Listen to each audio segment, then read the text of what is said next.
Olá pessoal, nossa aula de hoje será sobre o reino Monera, né?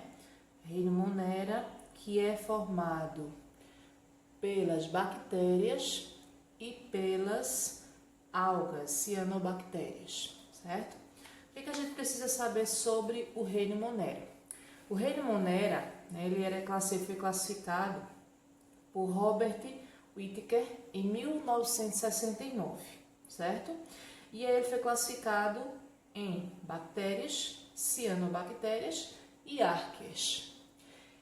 Essa classificação em reino, ela vem mudando de um tempo para cá. Em 1990, Carl Woese, ele mudou de reino para domínio, tá certo? E aí ainda é trabalhado reino, só que existe um sistema novo de classificação que são os domínios.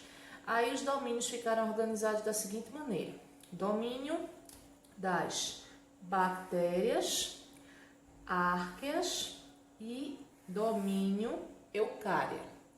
A eucária engloba todos os organismos eucariontes, enquanto bactéria e arqueabactérias vão fazer parte do reino Monera, do antigo reino Monera, certo? Então essa classificação em domínio, ela é recente, é de 1990. Pode ser que não caia numa prova, mas é importante que a gente saiba que existe esse outro tipo de classificação. Vamos começar a falar agora sobre as características do reino Monera. Então, as principais características do reino Monera é que todos os indivíduos pertencentes ao reino Monera, eles são procariontes.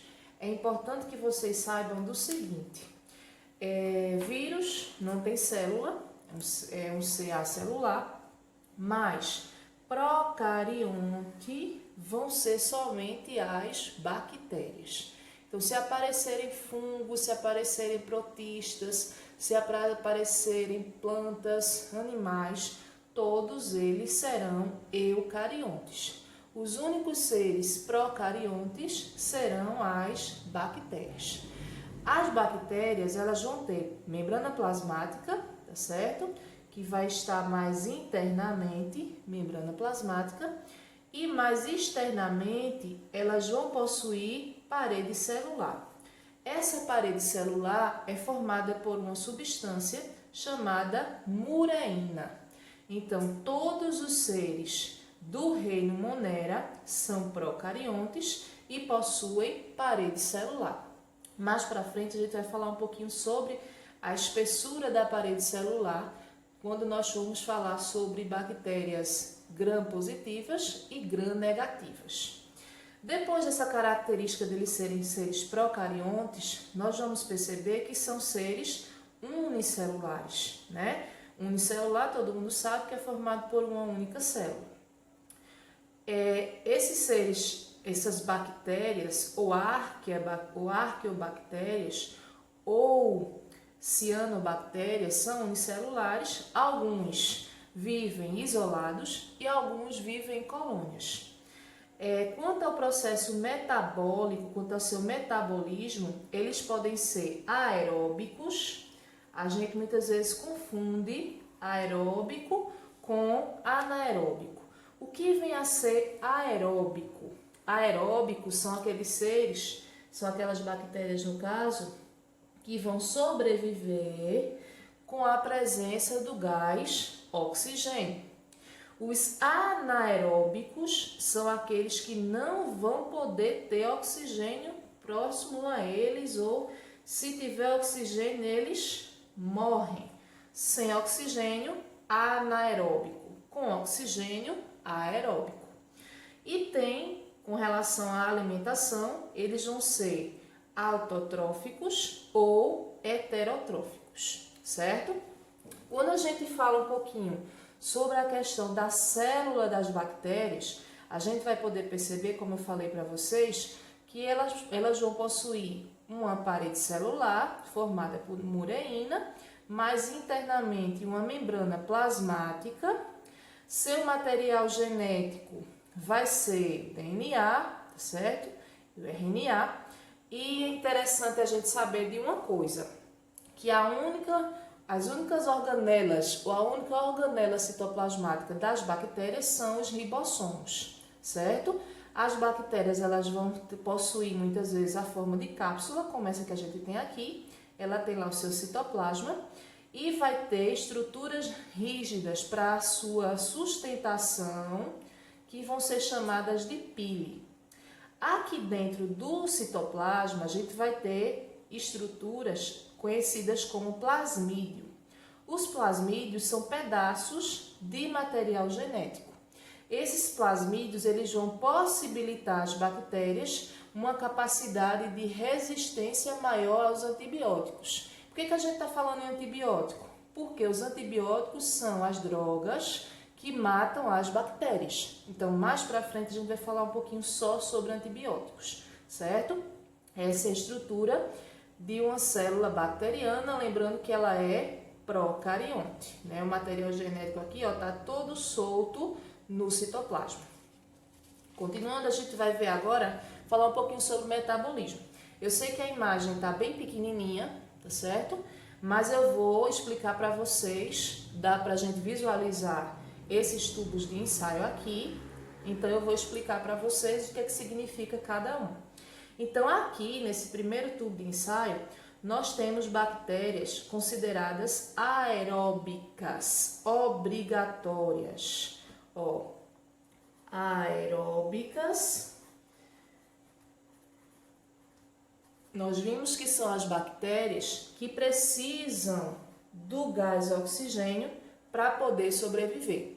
Então, nesse tubo de ensaio, percebam que essa parte de cima aqui, ela é formada por oxigênio. Quando fecha lá o tubo de ensaio, aqui fica um pouco de oxigênio.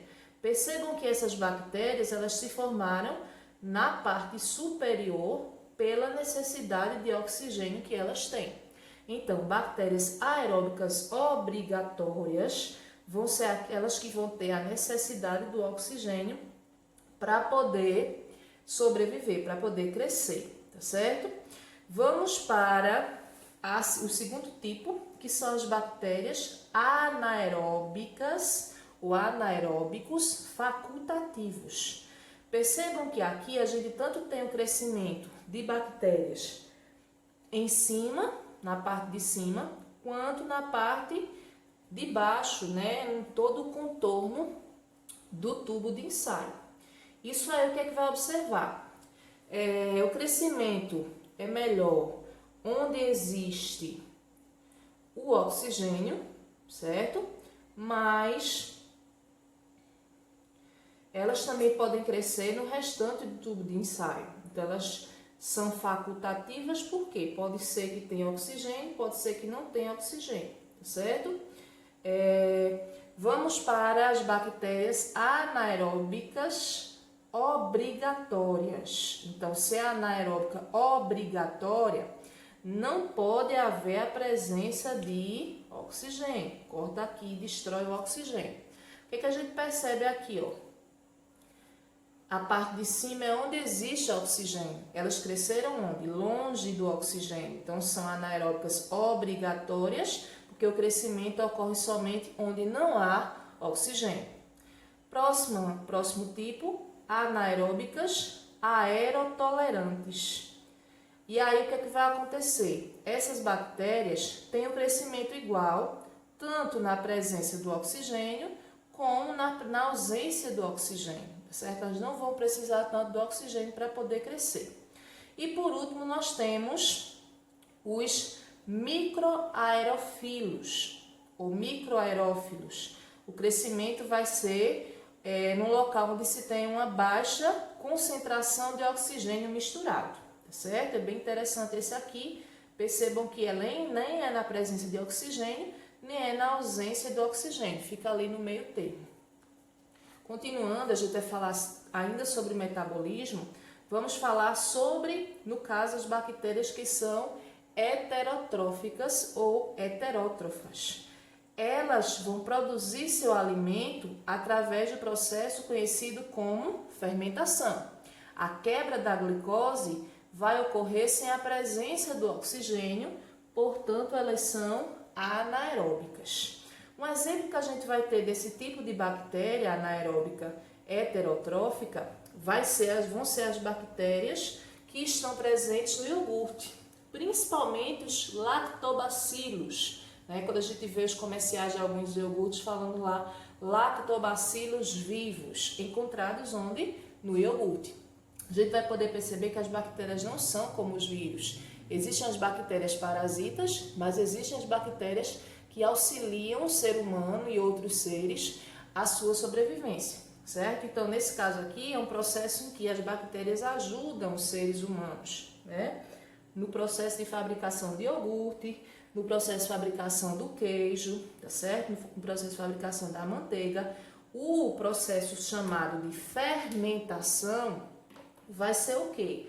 A ação das bactérias para a sua alimentação, e aí, por essa fermentação, elas vão produzir o que a gente vai consumir, né? No caso o queijo, no caso o iogurte, a coalhada em si vai ser produzida a partir do processo de fermentação. Respiração celular. O processo aeróbico, que é na presença de oxigênio, ele vai ocorrer através de três formas de obtenção de matéria orgânica. Lembrando que matéria orgânica é o quê? Substâncias provenientes de organismos, sejam eles vivos ou sejam eles mortos. Organismos, orgânica, ok? A gente vai ter aqui saprófitas ou prófitas. Que danada é isso, professora? Olha só, saprófitas ou prófitas, elas são sinônimos de decompositoras.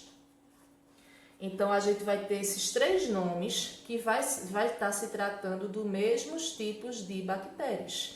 Bactérias decompositoras vão ser chamadas também de saprófitas ou prófitas. Por que esses dois nomes estão complicados? Por que não chamar só decompositoras? Porque existem os três nomes, então é importante que nós saibamos os três. Caso apareça qualquer um dos três numa prova, nós vamos saber a diferença, que eles são a mesma coisa, tá certo? Que eles não têm diferença. Então, elas vão ser encontradas, né, decompondo seres vivos ou não vivos, certo? Seres que estão em decomposição, para poder produzir a matéria orgânica para sua alimentação, para poder produzir glicose. Existem as bactérias que são parasitas. As parasitas, no caso, são aquelas que causam doenças, então elas vão poder absorver substâncias dos organismos que elas vão causar doença para poder sobreviver. E aí existem as bactérias chamadas simbiontes. Simbiontes vem de simbiose. O que é que a simbiose faz? A simbiose é uma relação de mutualismo. Simbiose, simbionte, que é proveniente de uma relação de mutualismo, certo? Essa relação é uma relação benéfica. Aqui nós temos dois exemplos de mutualismo ou de bactérias simbiontes. No caso aqui, os lactobacilos, ou a forma de bacilo, forma de bastão, que a gente vai ver daqui a pouco, são as bactérias que estão no nosso intestino, que auxiliam formam nossa flora intestinal, que auxiliam o processo de absorção de nutrientes, processo de digestão dos alimentos. E nós temos as bactérias que estão lá nas leguminosas, como feijão, como ervilha, certo? São plantas que possuem nas raízes bactérias que auxiliam essas plantas na fixação de gás nitrogênio. Nitrogênio, ele é importante também para as plantas, para o seu crescimento e seu melhor desenvolvimento. Então, as plantas continuam precisando de gás carbônico, mas elas precisam também de gás nitrogênio para fixação no caso desse nitrogênio, para poder crescer melhor. E aqui, no caso, as bactérias intestinais, certo? Aí a gente vai falar agora sobre o metabolismo das bactérias que são autótrofas. As que nós falamos, decompositoras, parasitas e simbiontes, são bactérias heterotróficas. A que nós falamos também que fazem o processo de fermentação também são heterotróficas. Agora a gente vai falar sobre as bactérias autotróficas. Essas bactérias, elas fazem dois processos de metabolismo. A fotossíntese bacteriana, que é diferente da fotossíntese feita pelas plantas. Por quê? Porque as bactérias utilizam a bacterioclorofila, certo? Então, a bacterioclorofila é uma substância que vai fazer parte do processo de fotossíntese bacteriana. Já a quimiossíntese, quimiossíntese é o quê? Vai ser um produto químico que será utilizado para a produção de nutrientes. Mas quando eu falo em produto químico, não é um produto químico produzido pelo ser humano, é encontrado no ambiente. Essas bactérias são bactérias nitrosas ou nítricas, porque elas vão estar utilizando principalmente a amônia ou o ácido sulfúrico para poder realizar o processo de quimiossíntese, certo? Vamos lá. Continuando, a gente vai falar agora sobre a morfologia das bactérias. Como assim morfologia? As formas que as bactérias podem aparecer. Então, tem todas essas formas aqui, ó. As bactérias podem aparecer na forma de cocos, tem esse nome porque são as bolinhas, certo? Podem aparecer na forma de diplococos, que são dois cocos juntos, ok? Pode aparecer na forma de streptococos, que é uma fileira de cocos. Pode aparecer na forma de stafilococos, que é como se fosse um cacho de uva, né, cheio de cocos, por isso cocos no final. Esporos, que são como se fossem lactobacilos, só que formando, bacilos, só que formando uma sequência. O esporo, que a gente vai falar depois, quando a gente falar sobre tétano, né? Então, a forma de bactéria em esporo, um exemplo que a gente vai ter é o esporo causador do tétano, tá certo? Existe também a bactéria flagelada, ela é cheia de flagelo, tá certo?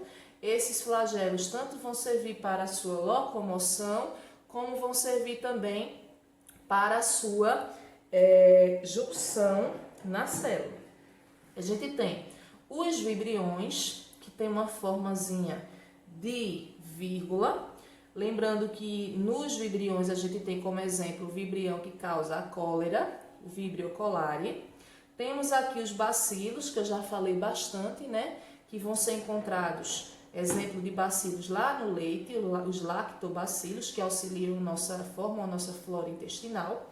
E temos os espirilos, que podem vir dessa forma aqui com flagelos no fim, ou dessa forma mais parecida com uma vírgula, também com flagelos no fim.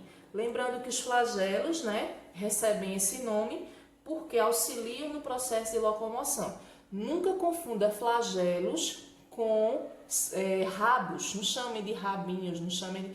O nome correto é flagelo. E aqui a gente vai falar um pouquinho, que eu disse a vocês, comentei com vocês, com relação à membrana celular, tá certo? É sobre as bactérias gram-positivas e gram-negativas. As bactérias gram-positivas, a gente vai ter basicamente, com relação à membrana celular, nós vamos ter dois tipos de bactérias. Vamos classificar as bactérias em duas. Uma chamada gram-positiva, quando elas vão apresentar somente uma membrana celular, e outra gram-negativa, que é quando elas vão apresentar, aqui está positiva, tá certo? Mas o correto é negativa. É quando elas vão apresentar duas membranas celulares. Então, se elas apresentam, essa aqui vai ter uma membrana só, certo? Essas aqui vão ter duas membranas celulares. Se elas apresentam duas membranas celulares, com certeza a sua resistência à ação do antibiótico vai ser bem maior. Então, o antibiótico vai chegar aqui para destruir essa membrana celular ele vai ter uma dificuldade maior de penetrar no núcleo dessa célula, no citoplasma da célula. Então, essa membrana celular é formada por lipopolissacarídeos. Então, lipídios e polissacarídeos. Lipídios, gordura, e polissacarídeos, um tipo, né, de açúcares. Esse tipo gram-negativa vai ter uma capacidade maior de infectar. Percebam aqui a quantidade de colônia, né, de grãs negativas para a quantidade de colônia de gram positiva. Então, se aparece lá uma pergunta para vocês, qual a bactéria que tem uma maior resistência ou a bactéria que é mais difícil de ser tratada com antibióticos? No caso, vão ser as bactérias gram-negativas, certo? Até quando é feito o exame para detectar que tipo de bactéria a pessoa tem, ou se a pessoa está com infecção causada por bactéria, é feito um teste, tá certo? Para poder saber qual tipo de bactéria é, se é gram-positiva ou se é gram-negativa. Se for gram-negativa, o médico vai pedir um novo exame para poder detectar que tipo de antibiótico vai conseguir destruir esse tipo de bactéria. Não é qualquer antibiótico que vai destruir bactéria gram-negativa, não. Então, isso é importante a gente saber. Daqui a pouco a gente vai falar mais um pouco sobre antibióticos. Vamos falar agora sobre reprodução. Então, as bactérias possuem os dois tipos de reprodução que nós estudamos. A reprodução assexuada e a reprodução sexuada. Vamos falar primeiramente na reprodução assexuada. Lembrando que na reprodução assexuada não existe variabilidade genética. E o que vem a ser variabilidade genética? São as condições que existem dos seres serem produzidos ou formarem indivíduos diferentes dos indivíduos originais, né? No caso da reprodução assexuada, a gente vai ter aqui a bactéria A, que vai produzir outras bactérias aqui no final do processo, e essas outras bactérias finais que vão ser produzidas vão ser clones da bactéria inicial. Isso não acontece na reprodução sexuada. Então, por isso, na reprodução assexuada, não vai existir variabilidade genética. Variabilidade genética são tipos genéticos diferentes de células, certo? Ou de seres.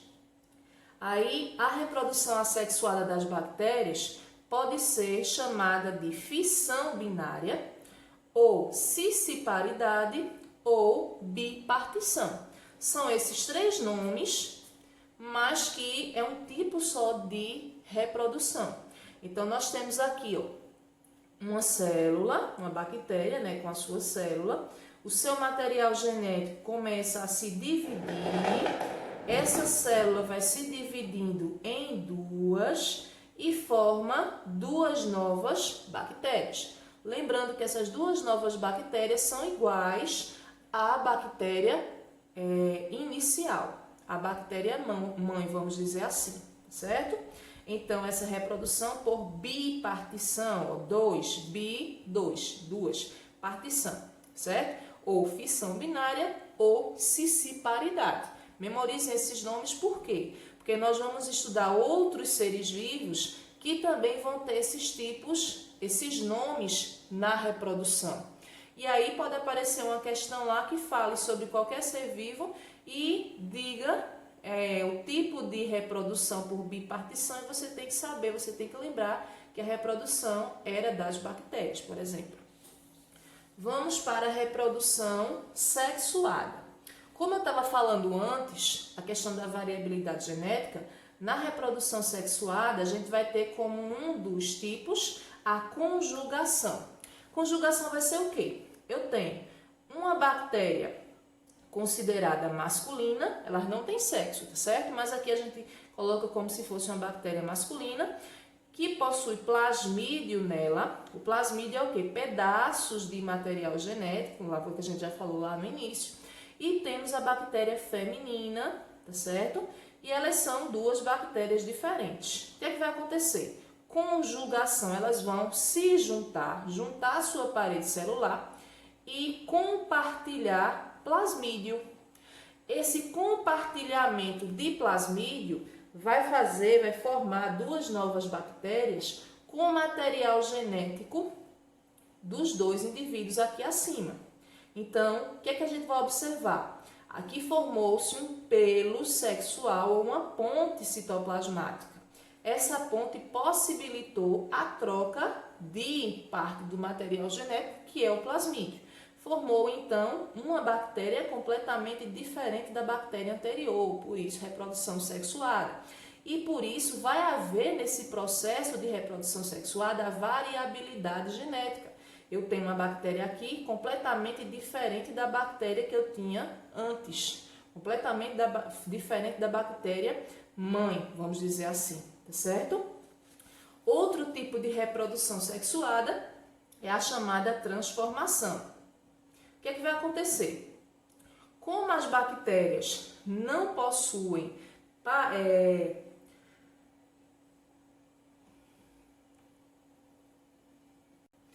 Como as bactérias, elas são procariontes, elas não possuem carioteca, algumas partes de material genético moléculas podem ficar livres e podem se juntar a outras bactérias, fazendo com que essas outras bactérias tenham esse material em seu material genético, formando bactérias transformadas. Por isso o nome de transformação. Por último, mas não tão importante, né? Não deixa de ser importante, a gente tem a transdução. O que é a transdução? É um tipo de reprodução sexuada que acontece no caso das bactérias que são infestadas ou são invadidas por fago. Lá os bacteriófagos, né? Os vírus que invadem bactérias. Então, o DNA do bacteriófago, ele penetra na célula da bactéria. Esse DNA do bacteriófago, ele vai se juntar aqui, ó, vai se integrar ao material genético da bactéria. Ele vai iniciar dentro dele o chamado ciclo lítico, que é aquela mistura de material genético do bacteriófago com o da bactéria. E aí vai formar novos vírus, novos bacteriófagos que podem infectar outras células, mas que possuem o material genético do vírus com o material genético da bactéria, certo? Aqui a gente já tem um novo bacteriófago infestando uma nova célula. Então vai fazer aí um processo também de resistência, tanto para as bactérias quanto para os bacteriófagos ou fagos. Vamos falar um pouquinho sobre os antibióticos que a gente começou a falar logo no início da aula. Então, os antibióticos são as drogas responsáveis por destruir as bactérias, responsáveis por curar as doenças causadas por bactérias. Então, o que é que os antibióticos fazem? Eles destroem a parede celular da bactéria. Aqui, ó, eles vão destruir a parede celular, vão inibir o processo de transcrição da bactéria e aí essa bactéria vai deixar de se reproduzir em função da ação do antibiótico, certo? O que é que a gente vai poder perceber falando em antibiótico? No Brasil atualmente, os antibióticos só podem ser vendidos com receita médica. Por quê? Porque as pessoas estavam se automedicando e quando a gente se automedica, o que é que vai acontecer conosco? O que é que vai acontecer com as bactérias que estão afetando o nosso corpo? Vamos dizer que hoje eu esteja com uma infecção, esteja com uma inflamação na garganta e compre, hoje em dia não pode mais, mas antigamente eu ia e comprava o antibiótico 1. Tomava esse antibiótico 2, 3, 4 dias. Quando eu me sentia melhor, eu parava de tomar. A bactéria ainda estava viva no meu corpo. O que era que acontecia? Ela aparecia novamente, depois de uns 15 dias, 10 dias, a doença aparecia de novo no meu corpo.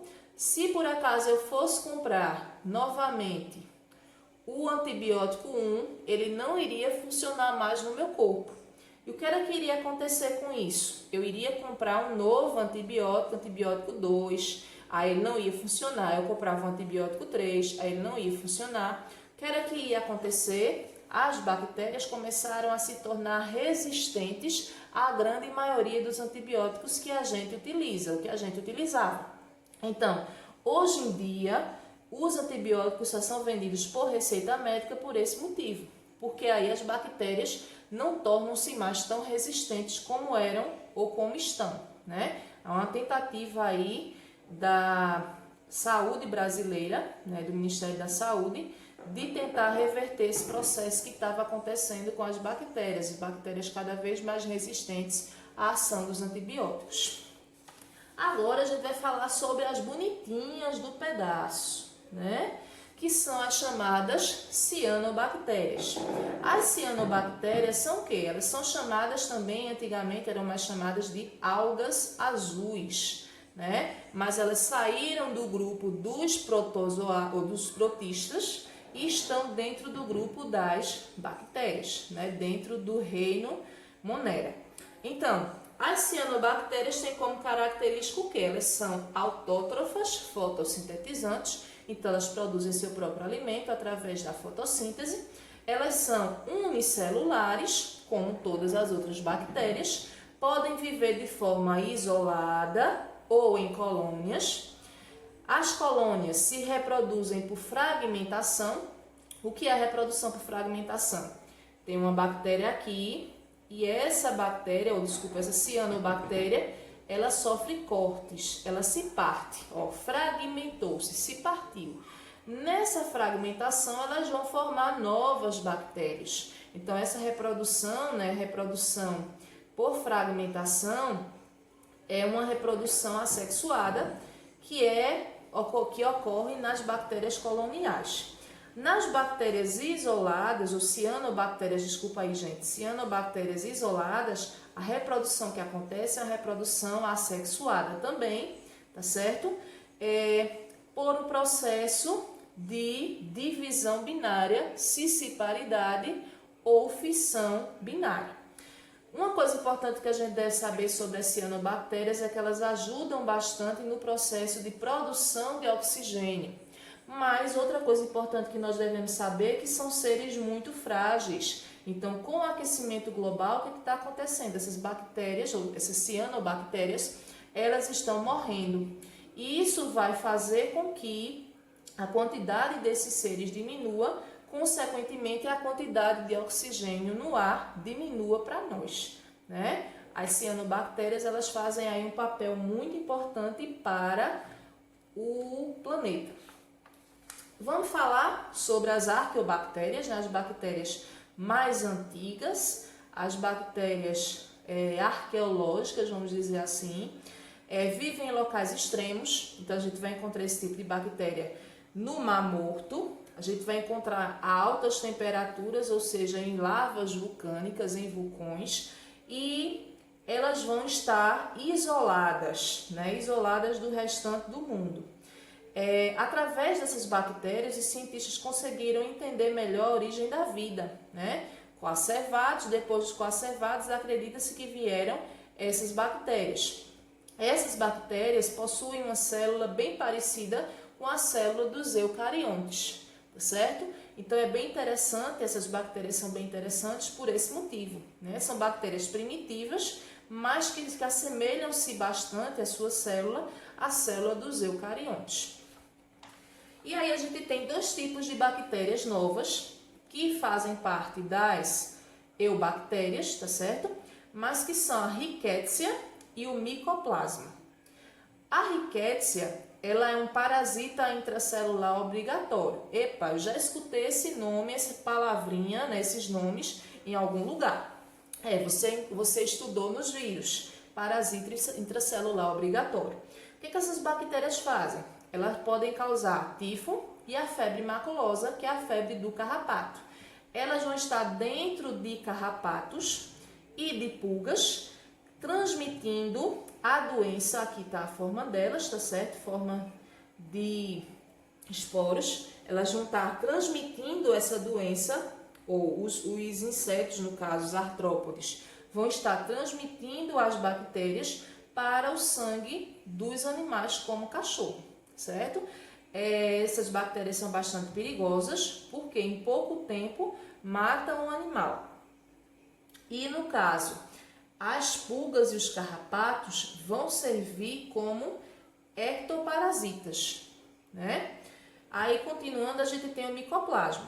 Uma característica do micoplasma é que elas são as células umas bactérias que não possuem parede celular, tá certo? Possuem somente a membrana plasmática. E vão atuar principalmente nos bovinos, causando nos bovinos artrite, né? E isso pode possibilitar a morte desses animais futuramente, se continuarem com esse tipo de bactéria. Então, utiliza o que? Para melhorar esse processo, utiliza-se os antibióticos. E aí a gente vai falar sobre doenças. Próxima aula nossa é sobre doenças.